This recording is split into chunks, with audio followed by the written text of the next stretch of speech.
ഇന്ന് ഞാൻ പൊളിക്കും.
ചേട്ടന്റെ പേരെന്താ?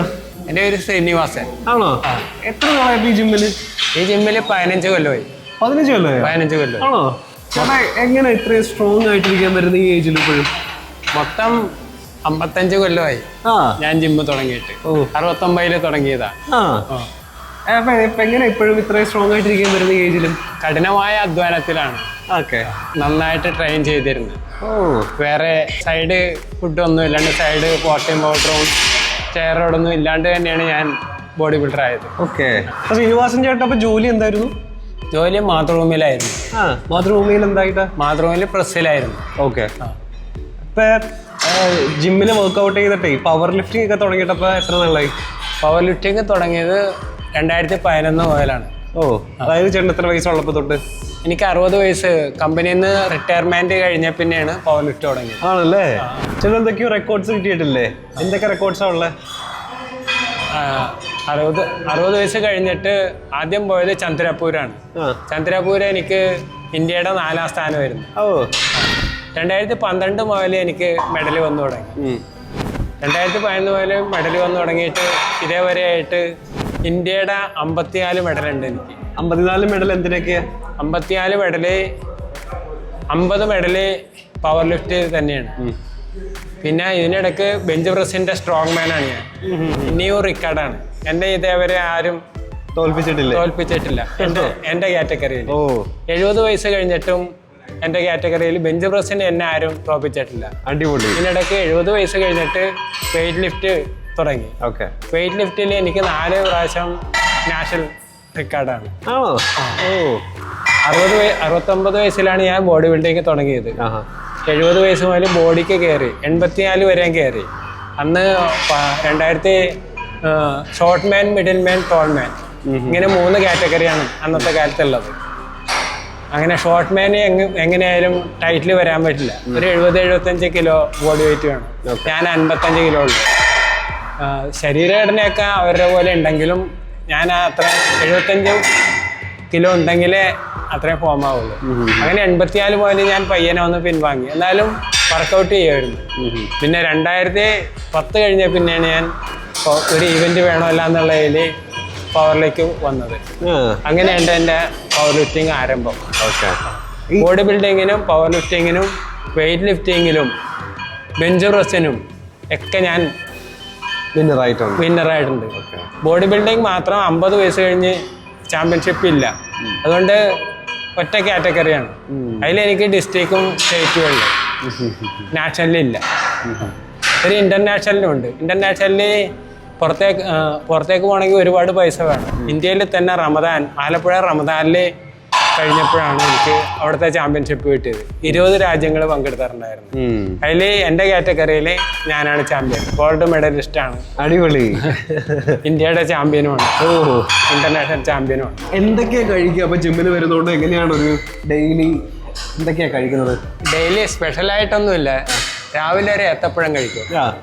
10 മണിയാകുമ്പോൾ 2 കഷ്ണം പുട്ട് അല്ലെങ്കിൽ 4 ഇഡ്ഡലി. ഉച്ചക്ക് കുറച്ച് ചോറ്, എന്തെങ്കിലും 1-2 കറികൾ. നോൺ വളരെ കുറവായിരിക്കും. നോൺ മിക്കവാറും കുറവായിരിക്കും. മുട്ട ഒന്നും കഴിക്കില്ലേ? മുട്ട കഴിക്കും, പക്ഷെ നമുക്ക് കിട്ടാനുള്ള സാധ്യത കുറവാണ്. വല്ലപ്പോഴും കിട്ടിയാലായി. പിന്നെ എവിടെയെങ്കിലും ഫംഗ്ഷനൊക്കെ പോകുമ്പോ കഴിക്കാറുണ്ട്. എക്സ്ട്രാ ഫുഡായിട്ട് യാതൊന്നുമില്ല. കഴിക്കലില്ല. വൈകുന്നേരം ഒരു സ്നാക്സും ഒരു ചായ, രാത്രി കുറച്ച് ചോറ്. ഇതാണ് എൻ്റെ സ്ഥിരമായിട്ടുള്ള മെനു. ഒരു സാധാരണ ദിവസത്തെ ഡെയിലി റൊട്ടീൻ എങ്ങനെയാണെന്ന് പറഞ്ഞു തരുമോ? 6 മണിക്ക് എണീക്കും. 6 മണിക്ക് എണീറ്റ് കഴിഞ്ഞാൽ വീട്ടിൽ കുറച്ച് വർക്കൊക്കെ ഉണ്ടാകും. അത് കഴിഞ്ഞ് ഇത്തിരി ഒരു ഏത്തപ്പഴം കഴിക്കും. 10 മണിയാകുമ്പോൾ 2 കഷ്ണം പുട്ട് എന്തെങ്കിലും കഴിക്കും. അത് കഴിഞ്ഞ് എന്തെങ്കിലും പർച്ചേസിനൊക്കെ പോകാനുണ്ടെങ്കിൽ പോകും. ഉച്ചയ്ക്ക് ഒരു 1 മണിയാകുമ്പോൾ ഫുഡ് കഴിക്കും. ഇത്തിരി നേരം ചിലപ്പോൾ പയങ്ങും. വൈകുന്നേരം 4 മണി മുതൽ 5:30 വരെയും വർക്കൗട്ടിന് വരും. കഴിഞ്ഞ് നൈറ്റിൽ 8-8:30 മണിക്ക് ആഹാരം കഴിക്കും. 10 മണിക്ക് കിടന്നുറങ്ങും. ഏറെക്കുറെ ഇതിങ്ങനെ ഈ യൂണിഫോമാണ്. ചേട്ടന്റെ പ്രായത്തിലുള്ള ആളുകളൊക്കെ ഉണ്ടല്ലോ, ചേട്ടൻ ഈ ഫിസിക്കൽ ഫിറ്റ്നസ് ഒക്കെ കാണുന്ന സമയത്ത് അവരുടെ ഒരു പ്രതികരണം എങ്ങനെയാണ്? അവരുടെ പ്രതികരണം ഞാൻ ഒരു പ്രത്യേക അത്ഭുത വസ്തുവായിട്ടാണ് അവർക്ക് തോന്നുന്നത്. ഈ ഫിറ്റ്നസ്സിലും കറക്റ്റായിട്ട് പോണ ഒരു വ്യക്തി ഞാൻ മാത്രമേ ഉള്ളൂ. എല്ലാവരും 50 വയസ്സൊക്കെ ആകുമ്പോൾ ഒരുവിധം ഇതാവും. എനിക്ക് ഇപ്പോഴും പറയത്തക്ക അസുഖമൊന്നുമില്ല, പ്രഷറില്ല, ഷുഗറില്ല, ഓവർ ഫാറ്റ് ഇല്ല. ഇങ്ങനെയൊക്കെ ജീവിക്കാൻ പറ്റിയത് എൻ്റെ ബോഡി ബിൽഡിങ്ങും എക്സസൈസും കൊണ്ടാണ്. ഈ സൗന്ദര്യ സംരക്ഷണത്തിന്റെ അല്ലെങ്കിൽ ശരീര സൗന്ദര്യത്തിന്റെ രഹസ്യം ചോദിച്ചു വരുന്ന ആൾക്കാരുണ്ടോ, ചെറുപ്പക്കാരുണ്ടോ ചേട്ടൻ്റെ അടുത്ത്? ഈ സൗന്ദര്യം അങ്ങനെ പിടിച്ചേക്കണമെന്ന് എൻ്റെ അപ്പർ ഇതിൽ മാത്രമേ ഇത്തിരി ചുളുക്കൊക്കെ വന്നിട്ടുള്ളൂ. ബാക്കി എല്ലാം അടിപൊളിയാണ്. അത് പലരും പറഞ്ഞിട്ടുണ്ട്.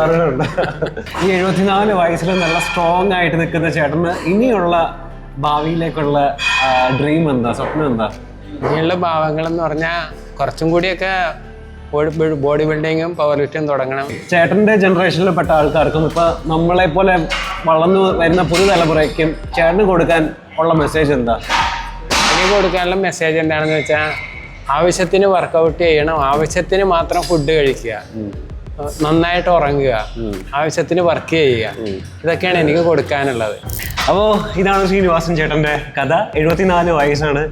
ശ്രീനിവാസൻ ചേട്ടൻ ഈ പറഞ്ഞ പോലെ നമുക്കും ചേട്ടൻ്റെ ജനറേഷനിലുള്ള ആൾക്കാർക്കും ഒരേപോലെ ഇൻസ്പിറേഷനാണ്. ചേട്ടനെ കാണണമെന്നുണ്ടെങ്കിൽ എറണാകുളം നോർത്തുള്ള എറണാകുളം ജിമ്മിലേക്ക് വന്നാൽ മതി.